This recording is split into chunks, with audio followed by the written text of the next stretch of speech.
Jamaah, oh jamaah. Alhamdulillah. Alhamdulillahirrabbilalamin, masih di Islami Twinda, jamaah yang di rumah yang baru bergabung kita ingatkan lagi. Pagi ini tema kita adalah jika ingin mulia jangan menghina. Nah ini adalah salah satu mungkin hal yang paling berat yang pernah kita mungkin jamaah yang di rumah pernah alami, itu adalah bullying. Nah ini yang kadang-kadang kita suka lupa, bahkan menimbulkan trauma dari kita nggak bisa lupa gitu.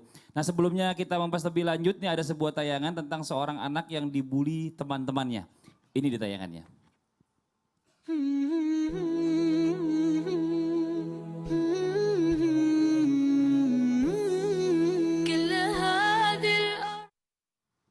Ya itu mungkin cuma gambaran singkat, tapi bicara masalah bullying ini ya kadang-kadang memang anak ini tertutup, nggak mau ngomong sama orang tuanya sampai kok anak ini diem aja, kenapa ini gitu loh.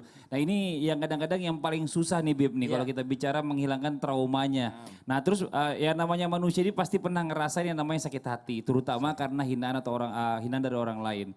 Nah kadang nih ya, ini suka keinget terus sampai mental kita tuh jadi down dan minder anaknya di lingkungan sekitar. Nah ini harus bagaimana nih tindak lanjutnya untuk setelah ini nih? Mau izin penjelasannya, silakan pencerahannya. Jazakumullah khair Mas Fadli, izin guruku Ustadz Maulana, Ustadz Syam.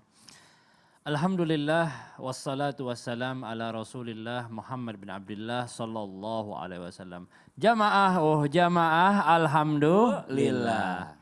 Nah ini kejadian yang sering terjadi di kehidupan kita, yaitu bully membuli.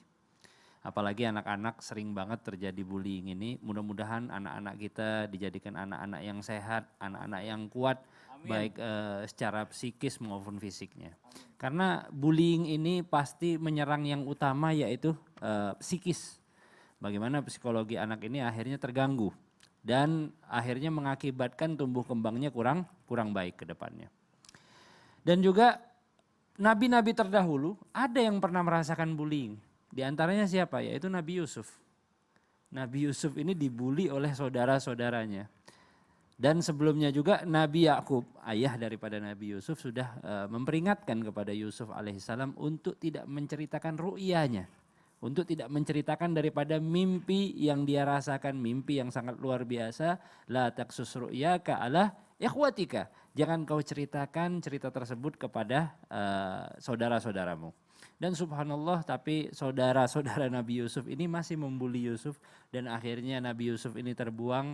Dan subhanallah, Allah subhanahu wa ta'ala jadikan tumbuh kembang Nabi Yusuf ini sangat mulia. Dan akhirnya menjadi seorang Perdana Menteri yang sangat luar biasa.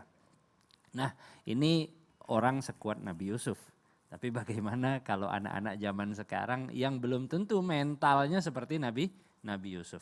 Bahkan bukan hanya sekali Nabi Yusuf ini kena bullying. Berkali-kali difitnah, dituduh main dan lain sebagainya. Tapi subhanallah, mudah-mudahan anak-anak kita anak-anak yang kuat. Nah bagaimana antisipasi kita menghadapi daripada bullying tersebut? Yang pertama kita harus kuat. Dalam artian mental kita harus kuat. Ketika menerima bullying kita harus tahu bahwa ini hanya bulian semata. Dan jangan sampai ibaratnya mengotori daripada hati kita. Memang yang namanya bullying gak ada yang enak. Gak enak semua ceritanya. Nah dan juga jadikan apa yang mereka ejek itu sebagai motivasi kita untuk bangkit. Apa yang mereka ejek nih, misalnya kita diejek mohon maaf bodoh, gak ngerti pelajaran dan lain sebagainya. Jadikan itu sebagai motivasi kita. Subhanallah, beberapa orang mungkin dulu diejek melarat dan lain sebagainya, akhirnya jadi orang sukses. Kaya, jadi orang luar biasa, dermawan, berinfak, membangun masjid dan lain sebagainya. Nah ini harus dijadikan motivasi kita untuk bangkit. Kemudian berdoa kepada Allah Subhanahu wa ta'ala. Karena apa? Karena doaul madlum makbul. Doanya orang yang didolimi ini diterima sama Allah Subhanahu wa ta'ala. Nah ingat kalau pas lagi dibully dan lain sebagainya, ngangkat tangan doanya yang baik-baik. Doanya yang baik-baik. Mohon maaf kadang-kadang kalau kita pas lagi dibully ataupun kita lagi menerima ejekan, kadang-kadang keluar dari mulut serampangan. Doanya sembarangan, ya Allah matiin deh. Akhirnya kalau doa itu diterima sama Allah, kita yang dimatiin gimana? Karena doa seseorang itu juga berimpact terhadap dirinya. Jadi misalnya kita doain baik sama orang, ya kita juga dapatnya baik. Kalau kita doain jelek, akhirnya dapatnya jelek. Hati-hati kita doain mati, mudah-mudahan nih fulan bin fulan. Akhirnya kita yang lewat.